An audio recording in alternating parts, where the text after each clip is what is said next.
Hi, so I wanted to give you guys a quick overview on the action potential for ventricular, atrial, and purkinje fibers. They go from a resting membrane potential of about -86 all the way up to a positive peak of about 47. We're going to have our resting membrane potential followed by rapid depolarization, then an initial repolarization, and then a plateau, followed by a repolarization here, and then a resting membrane potential, right? This takes about 300 milliseconds. And then we are going to have several phases of this graph here. So the first phase right here, this phase is going to be our phase 0. Phase 0. Then we are going to have our initial repolarization. So this is going to be phase 1, initial repolarization. Right, and then this guy down here was our depolarization. Then we have this here, which is going to be our phase 2, or our plateau. Right, and then we are going to have another phase right here, phase 3. Right, phase 3 is our repolarization. And then at the end we have phase 4, which is our resting membrane potential, right? Different things occur, different changes in ions occur at different phases of this. So at our phase 0, sodium plus voltage gated channels open, right? And it's going to cause an influx of sodium, right? Then in our phase 1, we are going to have a transient, K+, right? And channel open, right? That's going to cause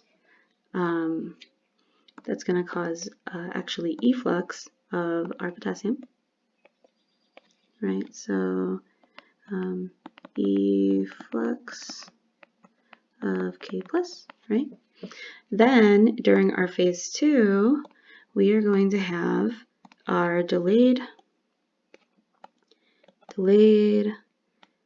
calcium channels, right, which are going to cause an influx of calcium, right? So we have influx calcium, right? So why doesn't this actually depolarize our cell even further? Because we actually have leaky K+ channels that actually cause an efflux of our potassium during this thing, and this will actually counteract the charges between the calcium coming in and the potassium leaving. And then to signal our phase 3 here, we are going to have our voltage gated potassium channel open, and that is going to cause potassium to leave. But the more important thing that occurs during this process, right, is that right here,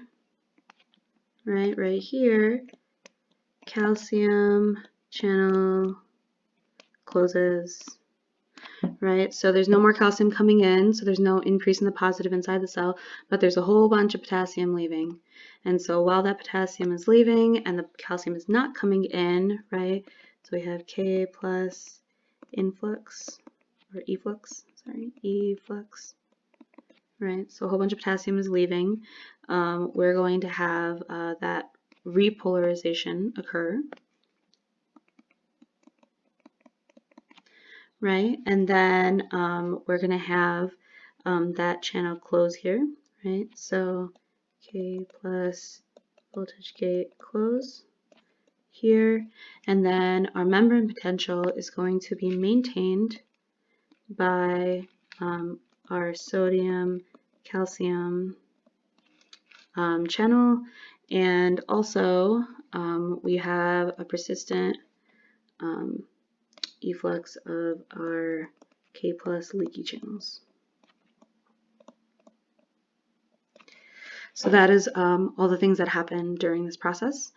Something to note is that I was just doing a little bit of review during the slides, and actually during this phase you're going to actually still have your voltage gated calcium channels open as well, though I try not to put that because I know that that's not what she wants us to actually study. And then also not only that, but during all the processes, our leaky channels are always open. It's kind of something to know. But yeah, I mean, other than that, oh, and our transient channels, they actually don't close here. They continue to stay open as well.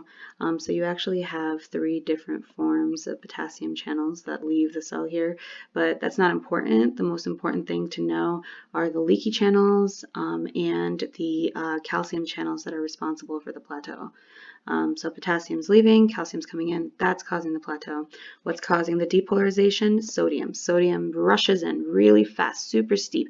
That is why we call these cells, fast cells, right? Because they actually, the sudden increase, this rate of depolarization is what causes them to be fast. Okay. I'm going to make another video with important points so you can actually look at that as well, because this is getting a bit long.